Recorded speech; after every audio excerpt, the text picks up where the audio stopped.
स्थळ होतं ऐतिहासिक किल्ले सिंहगड आणि दिवस होता 15 ऑगस्ट अर्थातच स्वातंत्र्य दिनाचा।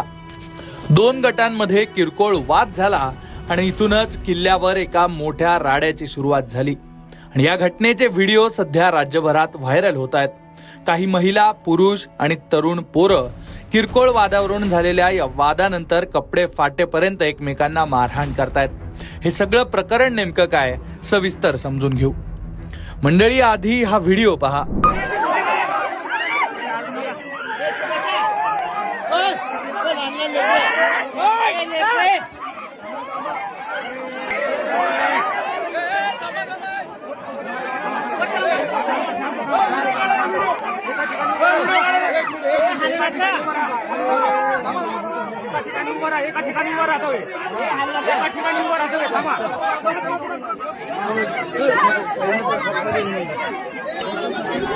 पुणे जिल्ह्यात अगदी शहराजवळ असलेल्या किल्ले सिंहगडावर स्वातंत्र्य दिनानिमित्त पर्यटकांनी मोठी गर्दी केली होती।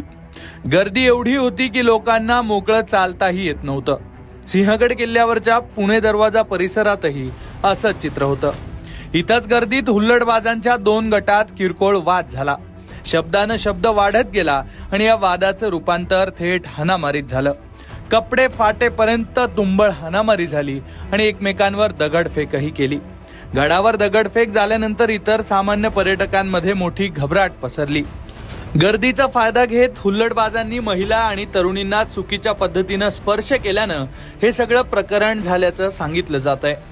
धक्कादायक म्हणजे हा सगळा प्रकार बराच वेळ सुरू होता आणि या वेळेला ना पोलिसांचा धाक दिसला ना कुठल्याही सुरक्षा यंत्रणेचा। दोन गटांमधील ही हाणामारी नेमकी कशावरून सुरू झाली याचं ठोस कारण अद्याप समोर आलेलं नाहीये। पण गडावरील निमुळते रस्ते आणि पुणे दरवाजाजवळ झालेली पर्यटकांची तुफान गर्दी आणि या धक्काबुक्कीमुळे बराच वेळ सिंहगड किल्ल्यावर मोठा गोंधळ झाला। या वेळेला लहान मुलं आणि महिला अक्षरशः भीतीनं जीवाच्या आकांतानं ओरडत होती। हे सगळं या व्हिडिओमधून समोर आलेलं आहे। एकूणच या घटनेवरून गडकिल्ल्यांवरील सुरक्षेचा मुद्दा पुन्हा एकदा ऐरणीवर आलेला आहे। पुणे, नाशिक आणि एकूणच सह्याद्रीच्या कुशीत दिमाखात उभे असलेल्या किल्ले, डोंगर आणि सुळक्यांवर सध्या पावसानं हिरवळ फुललेली आहे। त्यामुळे हजारो पर्यटक अशा ठिकाणी भेट देण्यासाठी पोहोचतात। विशेषतः शनिवारी, रविवारी किंवा सुट्टीच्या दिवशी अशा ठिकाणी होणारी गर्दी ही धडकी भरवणारी असते। अनेक वेळा मुसळधार पाऊस सुरू असतो।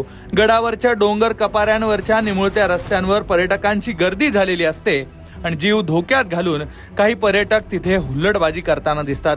आणि विशेष म्हणजे बहुतांश वेळा या गर्दीवर कुठल्याही यंत्रणांचं नियंत्रण नसल्याचं पाहायला मिळतं।